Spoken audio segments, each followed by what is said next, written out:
We were working for 20 years in setting up spaces accessible to inhabitants, to citizens, and then inhabitants of metropolitan context, either in inner city or on the suburbs, where they can practice at the level of everyday life ecological reparation.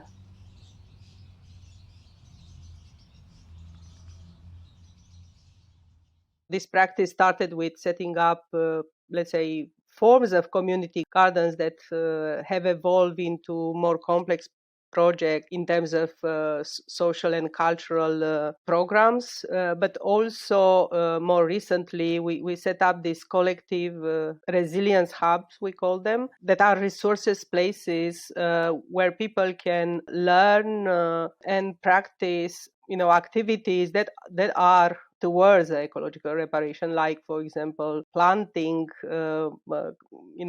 repairing the soil, compost making, collecting water, rainwater, preserving biodiversity, and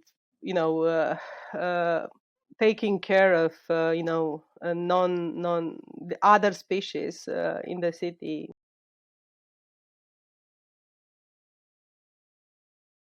So I want to ask you a bit about the commons, because the commons is probably the political horizon, but it's also the practice that shapes your work. So can you tell us a bit, what is your approach to the commons as an idea and as a practice, and how, or why perhaps, not how and why it helps to address the question of ecological reparation? The question of commons came early in our work, again, probably 20 years ago, without almost knowing that we are working towards setting up commons. Again, as architects, we were designing spaces together with inhabitants that can be then further used and managed by them. And I think little by little the discourse of commons came to our mind. We were situating ourselves in a political tradition, which was also present in France, and we realized that we are sort of designing and co-making commons from which little by little we are stepping out, leaving the community of commoners that is formed to take over. And this is indeed one of the answers at the big ecological question, knowing that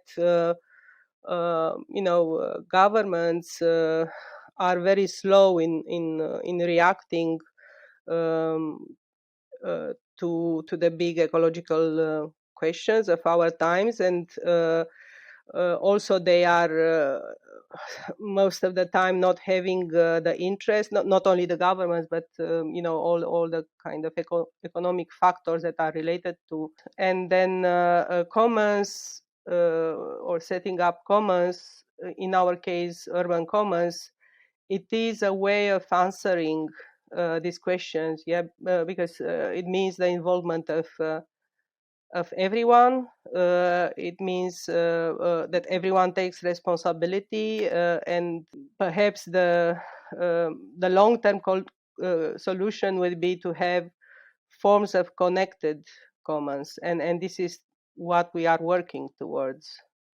How do you design for resilience? Like, how do you start to, when you're approaching a project or when you are thinking a project, how do you design for resilience and of course for ecological reparation as a consequence?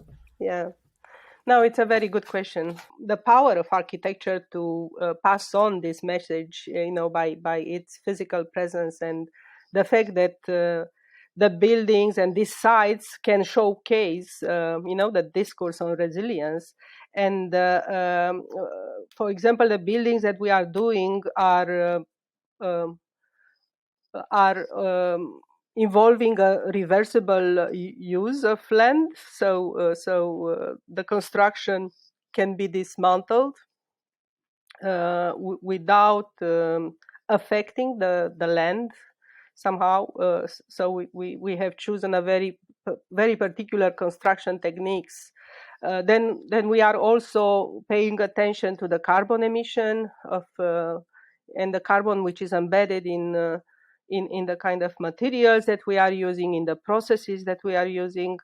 The way the let's say building and space is organized, it's kind of demonstrating economy of energy, economy of water. We are also recycling the gray water, filtering it and recycling it. And it was interesting because all these processes that are new ask for extensions from the current regulations. So we are sort of challenging the norms that exist and providing precedents for others. For example, in terms of dry toilets, we have introduced this 15 years ago in one of the projects, and now the city of Paris is doing this. We have also introduced plant devices that are filtering through plants. And again, this doesn't exist in a kind of urban context, only in rural context. And we have established a precedent that then can be used by others. So there is this idea of disseminating and multiplying these prototypes that we have realized at a certain moment, and allowing a kind of wider distribution and then a more systemic change within the current practice. And I think it works. It works very well. So we have calculated, because we are researchers as well, the value, the ecological value that has been created through our projects, and it is impressive. We have even translated it into monetary value. It's a important indication of the value of land in the city, which is practiced in this way. Yeah, and the fact that any of the kind of real estate speculations would not be able to create such a value for the city. I think it's an important statement in the kind of discourse towards policymakers and mayors and councils to start to be aware of a different way of using the land, which creates value in the community. And this value, of course, it includes the ecological reparation, but also its value for the state, it's for the households, for the individuals as well. If you want to tell us a little bit about the art urban, like a bit of context. With Atelier d'Architecture Autogérée, which is the practice that Constantin and myself have co-founded in 2001, we, as I mentioned, we have started already to first work in our area with a sort of multiple identity as citizen, architects, activists, and also teachers, because we involved our students at that time and set up the first commons, and we have last week celebrated 20 years of one of these, EcoBox, which was a temporary, let's say, let's put it, community garden that had to move after 5 years, and then had to move. So now is at the fourth installation, and is the opposite of a temporary project, because it kind of resisted in time being equipped with this mobile infrastructure, which can be installed easily anywhere. So we have done this garden of pallets, and it is I'm mentioning it also is not urban yet, but it was a practice that that was formative for our approach, and it provided also a precedent for and a necessity to scale up, which was our intention with Urban, that was conceived somehow at the aftermath of the kind of financial crisis in 2007. That was also, of course, related to the ecological crisis, and we realized that we need to imagine a project which is